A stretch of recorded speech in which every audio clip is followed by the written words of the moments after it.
مستند معالج سے علاج کروانا چاہیے.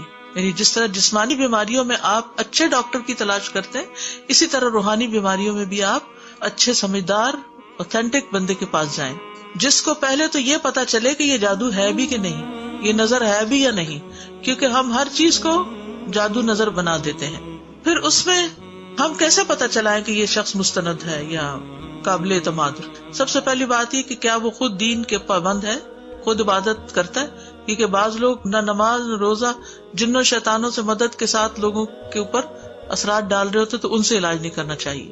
پھر اسی طرح کے مریض کے اندر یقین پیدا کرے، وہ یہ نہ کہے ہو سکتا ہے آپ ٹھیک ہو جائیں، ہو سکتا نہ ہو، یہ نہ کہے.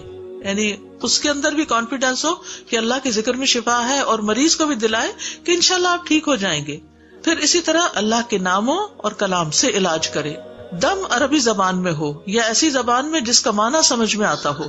جو بھی دم کرے یا پڑھنے کو دے اس میں شرکیہ الفاظ نہ ہو. علاج کرتے ہوئے یہ عقیدہ ہو کہ شفا اللہ کی طرف سے، اس بندے کی طرف سے نہیں ہے.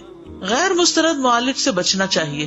وہ کون ہوتے ہیں؟ جو مریض سے ماں کا نام پوچھے، اس کے کپڑے منگوائے، کوئی جانور طلب کرے اور اسے بسم اللہ پڑھے بغیر ذبح کرے، اس کا خون مریض کے جسم پہ ملے اور جانور کو غیر آباد جگہ پہ پھینکوائے، ایسے منتر پڑھے جو کسی کی سمجھ میں نہ آئے.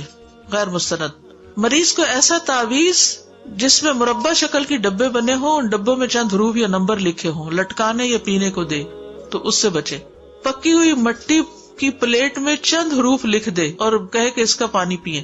حروف رینڈم لکھے ہوئے ادھر ادھر کے پتہ نہیں ملا کے کیا بنا رہے ہیں ان کو، وہ نہیں پیئے. اگر آیت لکھی ہے، سورۃ فاتحہ لکھی ہے، کچھ اور آیتیں لکھی ہیں.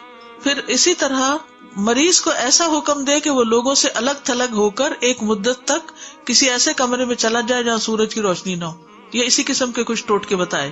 یا مریض سے کہے کہ پانی کو ہاتھ نہ لگائے، کیونکہ شیاطین جو ہیں وہ طہارت کو پسند نہیں کرتے، تو شیطانوں سے علاج کروانے کے لیے پھر یہ کرتے ہیں. کچھ چیزیں زمین میں دفن کرنے کے لیے دے.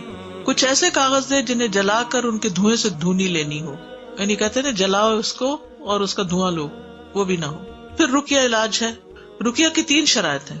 رقیہ کے الفاظ شریعت کے مطابق ہوں، شرکیہ الفاظ نہ ہو. رسول اللہ صلی اللہ علیہ وسلم نے فرمایا لا بأس بالرقى ما لم يكن فيه شرک. اس دم میں کوئی حرج نہیں جس میں شرک نہ ہو. ابھی بہن کا سوال تھا نا کہ بعض اوقات کچھ مسنون دعائیں نہیں ہوتی، کوئی اور چیز لکھ دیتے ہیں. اگر اس میں شرک نہیں ہے تو وہ پڑھ سکتے ہیں وہ دعا. عربی زبان یہ سمجھ میں آنے والی زبان ہو. اور تیسرا یہ کہ رقیہ کرتے وقت بھروسہ اللہ کی ذات پر ہو.